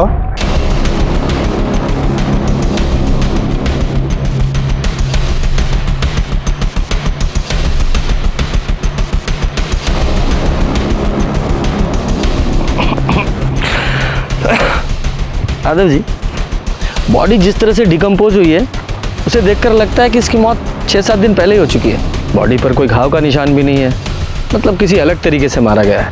खैर जो भी है, रीजन तो पोस्टमार्टम रिपोर्ट के बाद सामने आ ही जाएगा। सर गाड़ी के अंदर सूटकेस और बैग मिला है जिसमें सिर्फ कपड़े हैं, पैसे और जेवर नहीं है। इसका मतलब शिवम कल्प्रिट नहीं विक्टिम है। आप सी में सर यहाँ एक लोकल गुंडा है राजा सिंह, जिसके सर पर नेताजी का हाथ है। अभी हम 2 दिन पहले सुने थे कि वो ठेके पर बकैती कर रहा था कि उससे दुश्मनी करोगे तो सिन्हा परिवार की तरह गायब हो जाओगे। इस राजा के साथ सिन्हा फैमिली की क्या दुश्मनी थी? उसकी एक बहन है इला, जिसका कुछ प्यार व्यार चल रहा था शिवम से।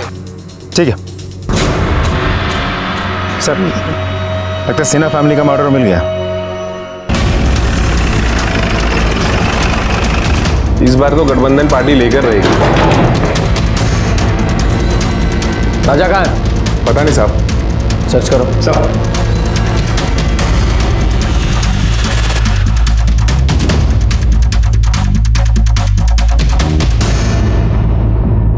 सर ऊपर आइए।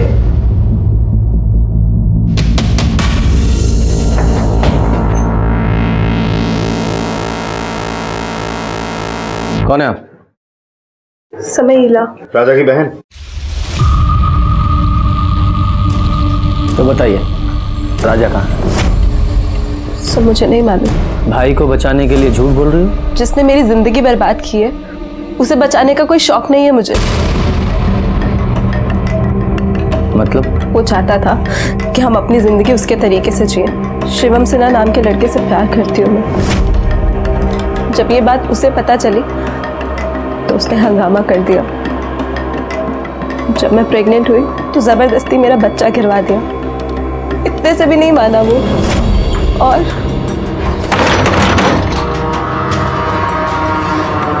अच्छा तुम हो? अरे कौन है? अरे ये क्या कर रहे हो? नमस्ते आंटी जी, राजा यादव। अरे कोई है? अरे छोड़ो! अरे मेरे बेटा को छोड़ दो। दो हाथ का लौंडा होकर राजा यादव की बहन से इसक लड़ाने का कोशिश करता है, हैं? बेटा अभी तो सिर्फ कूटे जा रहे हो, अगर उससे दूर ना हुए ना तो जान से मार देंगे, समझ गए? क्या हो रहा है? कौन हो तुम? और हमरे बेटे को काहे मार रहे हो? बेटा ये तुम्हारा बेटा है? हाँ। फिर तो तुमको सजा देना बनता है।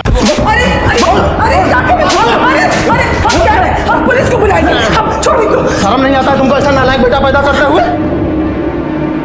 फिर मैं शिवम से मिली। हमने मुंबई जाने का प्लान बनाया।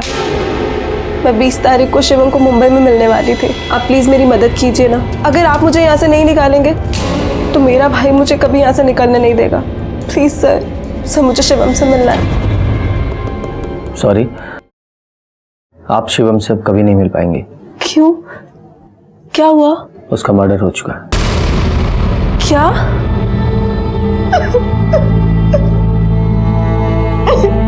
संगीता,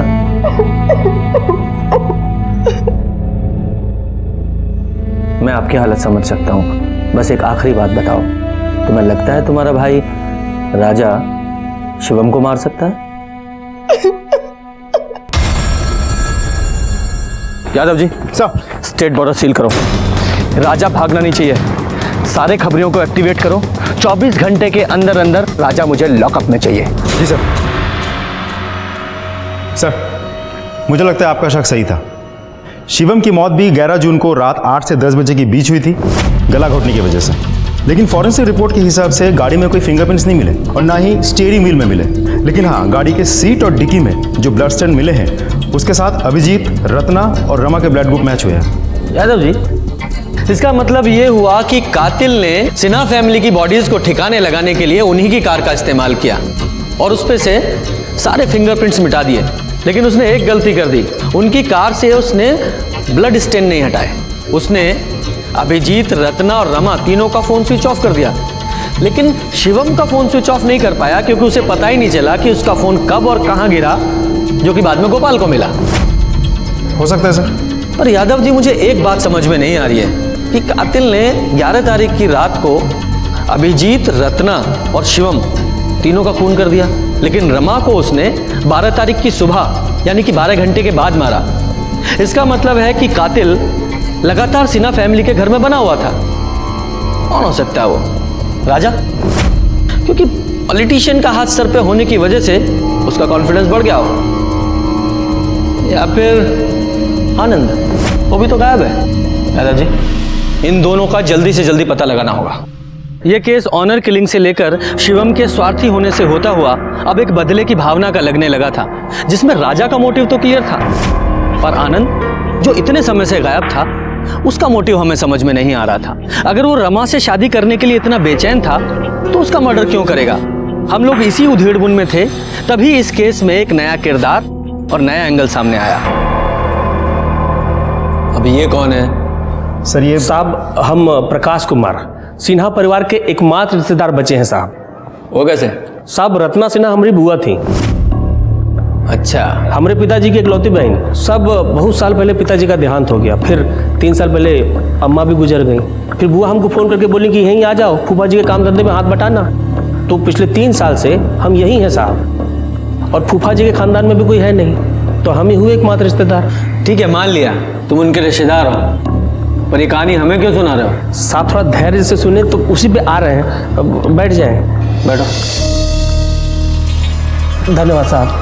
साहब कहा है कि 2 साल पहले ना फूफा जी 2 दुकान लिए थे, तो एक दुकान उनसे हम ले लिए किराए पे अपना धंधा शुरू करने के लिए, और एक दुकान अपने दोस्त संजीव को किराए पे चढ़वा दिए। आपको शक सुबह है तो आप जांच कर सकते हैं साहब। अरे ठीक है, लेकिन साफ साफ बोलो, कहना क्या चाहते हो? सर, हम बुआ के परिवार के मृत्यु प्रमाण पत्र के लिए आपका एनओसी चाहते हैं साहब, ताकि पूरा प्रॉपर्टी हमारे नाम पे हो सके। अब हम ही तो हैं अकलौते वारिस। तुम्हारे जुबानी खर्च के अलावा तुम्हारे पास कोई पुख्ता सबूत है कि तुम ही हो अकेले वारिस? क्या बात कर रहे हैं साहब, पूरा माजी गवाह है। सब जानते हैं कि हम उनके भतीजे हैं, सब देखे हमको फूफा जी के साथ। और साहब ये बात तो उनके यहाँ जो काम करता है ना पप्पू, वो भी जानता है कि हम उनके एकमात्र रिश्तेदार हैं। काहे का रिश्तेदार साहब? आदमी गया नहीं कि उसके पीछे हजारों रिश्तेदार खड़े हो जाते हैं। साहब गलती उनका नहीं है, गलती हमारा ही है जो हम यहाँ देर से पहुँचे हैं। मतलब? ये देखिए साहब, प्रकाश का है का नहीं हमें नहीं पता है, हमें तो ये पता है कि हम हैं असली वारिस। भगवान हमको एकदम नालायक औलाद दिया है, जिसको हमारा ये बिजनेस पसंद ना है। और बिटिया वो साला मिश्रा के लौंडे के चक्कर पे फंस गई। भैया सब ठीक हो जाएगा। एक बात बोले? जी भैया। तू ना हमारा बहुत वफादार है रे। तू कागज और पेन लेकर जा। अरे जा, लिख। मैं अभिजीत सिन्हा अपने पूरे होशो हवास में ये लिख रहा हूं कि मेरी सारी दुकान, मकान, सबका मालिक पप्पू है। भैया ये हम झूठ नहीं बोल रहे हैं साहब, सेठ जी खुदा ही लिखा पढ़ी करके गए हैं। इसके हिसाब से जायदाद के हम ही मालिक हुए, और सेठ जी के जाने के बाद हमारे पास एक ही सहारा बचा है, उस पर भी प्रकाश नजर गड़ा के बैठा है साहब।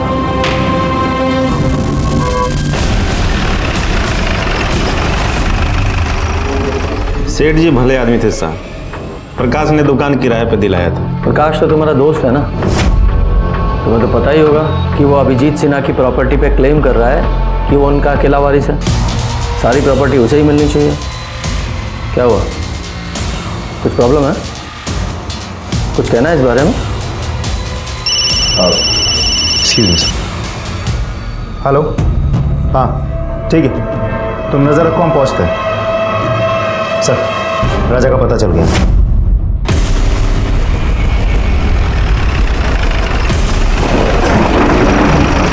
क्या हुआ साहब? राजा है? कोई नहीं साहब, यहाँ पे कोई गलत खबर दी है आपको। चलो चेक करो। साहब आप नहीं जा सकते। साहब आप अंदर नहीं आ सकते साहब। अरे क्या हुआ बे? क्या इतना हल्ला मचा रहे हो? साहब साहब साहब साहब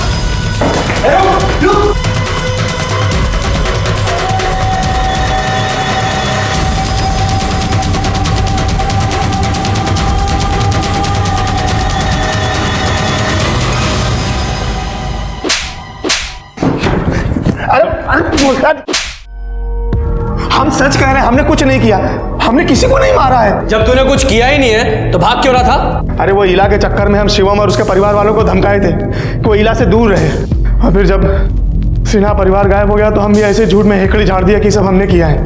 देखिए दरोगा जी, जब आपको लाश मिला ना, हम डर गए कि बेकार में हम धरे जाएंगे, बस इसीलिए भाग रहे थे। हम कैसे मान लें कि तुम सिर्फ हेकड़ी झाड़ रहे थे, तुमने किसी का मर्डर नहीं किया? अरे 11 तारीख को तो हम मांझी में थे ही नहीं, नेताजी का जन्मदिन था, 3 दिन के बाद पोस्टर बनवाने के लिए पटना गए थे, 12 तारीख को देर रात लौटे हैं। यादव जी। जी सर। इस राजा की एलिबाई चेक करो, इसके सारे कॉल रिकॉर्ड्स निकालो और उसकी फोन की लोकेशंस भी। नमस्कार सर। नमस्कार सर, आपसे कुछ बात करना था। बोलिए। वो हमारा बेटा है ना आनंद, वो वापस आ गया है, तो आपसे भेंट करवाना था उसका। जाना आना यहाँ, बताओ सर को। नमस्ते साहब। सर, हमारा नाम आनंद मिश्रा है, हम रमा के पति हैं, और चूंकि सर हमारे बाद इस परिवार में और कोई बचा नहीं है तो कानूनन हमारे ससुर की सारी संपत्ति पर हमारा हक बनता है। आप तो जानते हैं सर, कानून के हिसाब से जब पत्नी का देहांत हो जाता है तो सब कुछ पति का ना हो जाता है, और पत्नी के मायके में कोई है नहीं सर, तो अगर इसको इसका हक मिल जाता सर तो बस। हाँ, बीवी मरी तो गायब हो गए और आज अचानक प्रॉपर्टी का क्लेम करने आ गए। कहाँ गायब थे अब तक? और अपना फोन स्विच ऑफ क्यों किया था?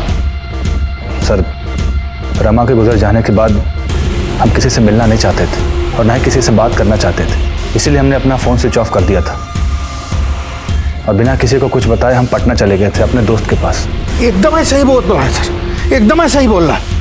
अब सर इसको इसका हक मिल जाता तो हम। आप लोगों के अलावा 2 और हैं जो अभिजीत सिन्हा की प्रॉपर्टी पे अपना हक जता रहे हैं, प्रकाश और पप्पू, और आप हैं तीसरे। कान खोल के सुन लीजिए, जब तक ये केस सॉल्व नहीं हो जाता किसी को कुछ नहीं मिलने वाला है। और रही बात हक की, तो पहले साबित कीजिए कि शादी हुई भी है या नहीं, वो भी मैरिज सर्टिफिकेट के साथ। जाइए सबूत लेकर आइए, जाइए। नमस्कार। चलो बेटा, हक की बात करने आ गए। यादव जी, इससे पहले कि मर्डर केस से ज्यादा प्रॉपर्टी क्लेम का केस बने, हमें इसे जल्दी से जल्दी सॉल्व करना होगा। पता लगा रोज एक वारिस हमारा दिमाग खराब करने आ रहा है। देखो ना क्या जमाना आ गया है, जब पूरा परिवार मरा तो कोई कंधा देने वाला नहीं था, और अब देखो रोज एक नया आदमी हिस्सा मांगने आ रहा है। घोर कलयुग है। सर, हैंडराइटिंग एक्सपर्ट के हिसाब से पप्पू के लेटर पे अभिजीत की ही साइन है। सर, कॉल लोकेशन के मुताबिक राजा 11 जून की सुबह से लेकर 12 जून रात के 11 बजे तक पटना में ही था। सर, जिस तरह के काम राजा करता है उसके लिए कोई बड़ी बात नहीं है कि हमें गुमराह करने के लिए अपने फ़ोन को किसी दूसरे लोकेशन पर छोड़ दे। यादव जी, मुझे नहीं लगता कि राजा को यह सब करने की जरूरत है। कुछ समझा नहीं सर? समझाता हूं। ये देखो, ये राजा अगर शिवम को मारता तो तभी मारता जब इसकी बहन इला प्रेग्नेंट थी। अगर मान भी ले कि राजा ने शिवम को मारा है तो इसके माँ बाप को क्यों मारेगा? और वैसे भी हमने पटना में उसकी एलिबाई चेक किए ना, 11 से 12 जून के बीच वो पटना में ही था। नहीं नहीं नहीं, ये राजा तो कातिल नहीं हो सकता।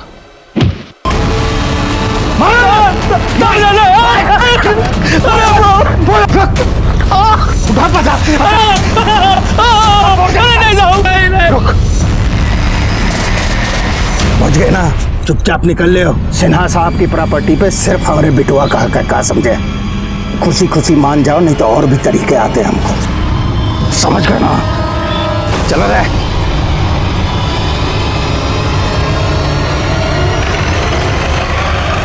देखो अनुज, मेरा केस की वजह से वैसे ही दिमाग खराब है, ऊपर से तुम ये उल्टी बात कर रहे हो। अगर मैंने कहा है इंटरव्यू के लिए जाना है तो मतलब जाना है। जाओ, तुम्हारे इंटरव्यू की पूरी रिपोर्ट लूंगा मैं, समझे तुम? हाँ, रखो अब। सर, संजीव झा ने कल रात को सुसाइड कर लिया है। क्या?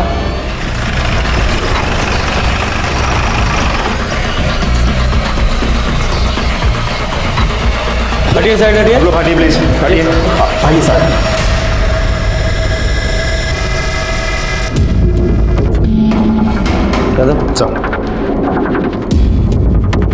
बॉडी को सबसे पहले किसने देखा? हमने देखा था साहब। हम इनके घर में दूध पहुंचाते हैं, 3 महीने का उधार था साहब। सोचा इस बार पैसा लेकर ही लौटेंगे। बहुत देर से दरवाजा खटखटाए रहे पर दरवाजा नहीं खुला साहब। तब हमने खिड़की से झांक कर देखा साहब, तो हमने इनको लटका हुआ देखा।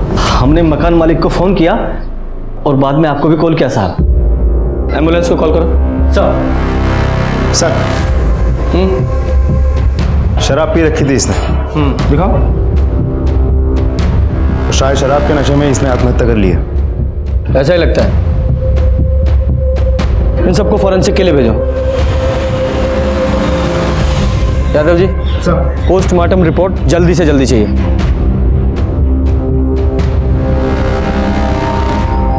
संजीव, अरे तुमको क्या कर लिया संजीव?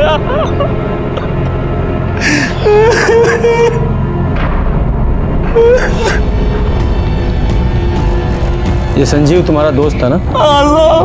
कुछ अंदाजा है उसने सुसाइड क्यों किया? काम धंधा नहीं चल रहा था साहब, बहुत दुखी रहता था। हमसे जितना बन पड़ा साहब हम किए। साहब दुखी तो था ही, दारू का लत लगा लिया। अब साहब एक ही दोस्त था साहब, देखे खुद का जान ले लिया दारू के नशे में। वो भी चला कहाँ गया संजीव? आपको क्या लगता है सर, सच में सुसाइड किया है या बात कुछ और ही है? यादव जी, इस प्रकाश कुमार और संजीव झा की पूरी डिटेल्स निकालो। सर, पोस्टमार्टम रिपोर्ट के मुताबिक संजीव की मौत रात 10 से 11 बजे के बीच हुई थी, दम घुटने की वजह से, ना कि फांसी लगाने की वजह से। और संजीव के कॉल रिकॉर्ड्स के मुताबिक मरने से 12 घंटे पहले तक उसने प्रकाश को 1 नहीं 2 नहीं बल्कि पूरे 15 कॉल्स किए हैं। और मरने से 1 घंटे पहले भी उसने प्रकाश को ही आखिरी बार कॉल किया था। और मर्डर के वक्त प्रकाश के मोबाइल की लोकेशन संजीव के घर की है। यादव जी, ये देखिए, सिर्फ प्रकाश के मोबाइल की लोकेशन नहीं, ये आनंद के मोबाइल की लोकेशन भी मर्डर के वक्त संजीव के घर के पास ही की बता रहा है। हो ना हो, खूनी इन दोनों में से एक है। लेकिन सर, संजीव को मारने का मोटिव क्या निकलता है फिर? मोटिव भी ये दोनों ही बताएंगे। उठा के लाओ दोनों को। सर हम सच बोल रहे हैं, हम तो संजीव के घर के पास गए भी नहीं थे। अगर झूठ बोलेगा तो और मार खाएगा।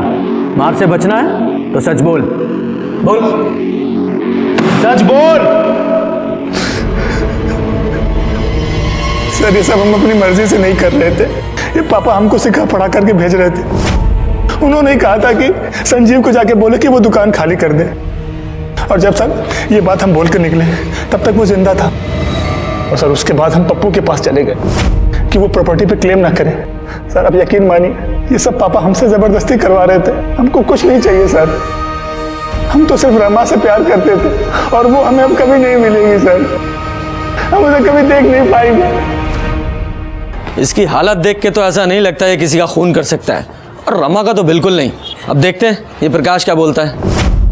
वैसे प्रकाश के बारे में मैंने एक चीज नोटिस की थी जो मुझे याद नहीं आ रही, क्या थी वो? क्या? सर अब अच्छे से याद कीजिए, अब तक हम प्रकाश से सिर्फ 2 ही बार मिले हैं। पहली बार जब वो पुलिस स्टेशन आया था डेथ सर्टिफिकेट के लिए हमसे एनओसी लेने, और दूसरी बार जब संजीव ने सुसाइड किया था, हम उसके घर से निकल ही रहे थे और वो वहाँ पहुँचा था। याद आया यादव जी, जब हम प्रकाश से मिलके अपनी गाड़ी की तरफ जा रहे थे तो मैंने नोटिस किया। सर गोपाल, जिसने शिवम का मोबाइल उठाया था और जिसने स्टिकर और ग्रे कलर के गाड़ी के बारे में हमें कहा था, जो मर्डर के दिन अभिजीत सिन्हा की गाड़ी के साथ पार्क की हुई थी। यादव जी, इस प्रकाश की गाड़ी को फॉरेंसिक के लिए भेजो। अब देखते हैं कौन सी कहानी सुनाता है। काहे फंसा रहे हैं साहब? हमरे दोस्त का मर्डर का इल्जाम हम पे लगा रहे हैं। क्या है, आप लोग को पैसा वैसा चाहिए क्या? तुम्हें फंसाने की जरूरत नहीं हमें, तुम्हारे खिलाफ बहुत सबूत है हमारे पास। ये रही तुम्हारे फोन कॉल्स की और तुम्हारी फोन लोकेशन की पूरी डिटेल्स।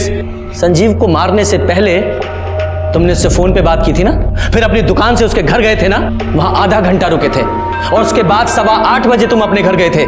बोलो, आधा घंटा क्या कर रहे थे वहां? साहब इसमें कौन सा बड़ा बात है साहब, संजीव दोस्त है हमारा, दुखी था, उसका काम धंधा बंद है, सांत्वना देने गए थे और साहब एक आधा घंटा बाद वापस भी तो आ गए थे। हाँ, कहानी अच्छी है। अब ये भी बता दो, तुम्हारे गाड़ी के पीछे जो ब्लड स्टेन मिले हैं वो किसके हैं? अरे साहब वो तो मुर्गे का खून है साहब, दोस्तों के साथ पार्टी किए थे, 20 किलो मुर्गा कटवाए थे, वही गाड़ी में लेके गए थे साहब। वो मुर्गे का खून नहीं, वो इंसानों का खून है। अभिजीत सिन्हा और रत्ना सिन्हा के ब्लड से मैच करता है वो। सच सच बोलो, वरना यादव जी को बोलेंगे तुम्हारी ऐसी रेल बनाएंगे कि झूठ बोलने लायक नहीं रहोगे। यादव जी बोल।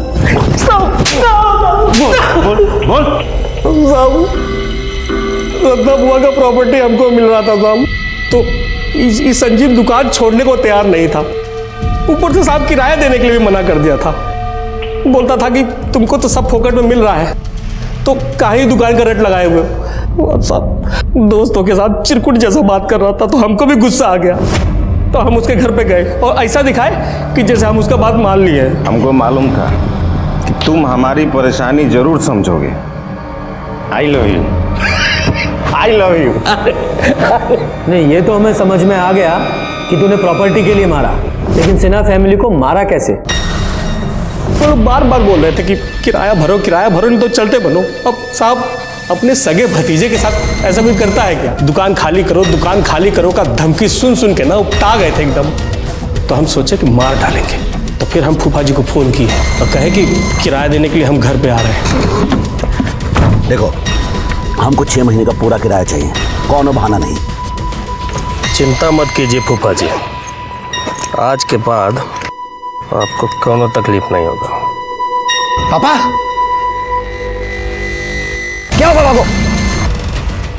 सबका लाश गाड़ी में डाल के ठिकाने लगाने का प्लान बनाए थे, सबका फोन लिया, स्विच ऑफ किया, लेकिन साहब हमको शिवम का फोन नहीं मिला, तो हमें कुछ समझ में नहीं आ रहा था, तो हम घर चले गए।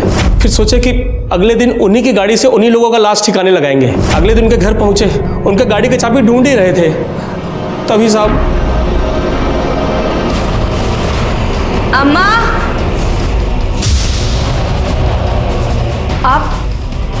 आप दोनों यहाँ क्या कर रहे हैं? और अम्मा पापा कहाँ हैं? वो लोग बाहर की साइड है क्या?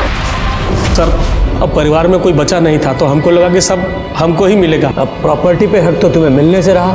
हाँ, जिस सजा के तुम हकदार हो वो जरूर तुम्हें मिलेगी।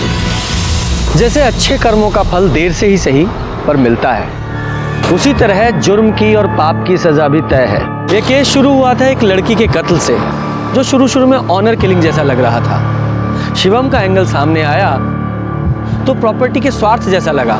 राजा का एंगल जब सामने आया तो बदले की भावना से किया गया लगा। और जब सच्चाई सामने आई तो पता चला एक स्वार्थी रिश्तेदार ने प्रॉपर्टी के लालच में अपने ही लोगों के पूरे परिवार को खत्म कर दिया था। इस केस में 1 2 नहीं, पूरे 4 बेगुनाह लोग मारे गए थे। कुल मिलाकर ये जरूर समझ में आया कि जुर्म ने दस्तक दी थी। पहली दस्तक तब मिली जब प्रकाश ने अपने रंग बदलने शुरू किए, और दूसरी दस्तक थी संजीव की एंट्री, जब प्रकाश अपने ही जैसे एक मक्कार को ले आया। सच्चाई ये है कि बुरी संगत में कोई भी अच्छा काम नहीं हो सकता, इसलिए मेरा मानना है जब भी बुरी संगत में पड़ो सतर्क हो जाओ, वरना इस जुर्म की दस्तक हो सकती है। इसी के साथ मैं सीनियर इंस्पेक्टर रंजीत ठाकुर आपसे विदा लेता हूँ। फिर मिलेंगे एक नए केस के साथ, तब तक सतर्क रहिए और देखते रहिए क्राइम पेट्रोल दस्तक। मकसद बताना नहीं, बचाना है। क्राइम पेट्रोल के और भी दिलचस्प कहानी देखने के लिए हमारे चैनल को सब्सक्राइब करें और बेल आइकॉन दबाना न भूलें।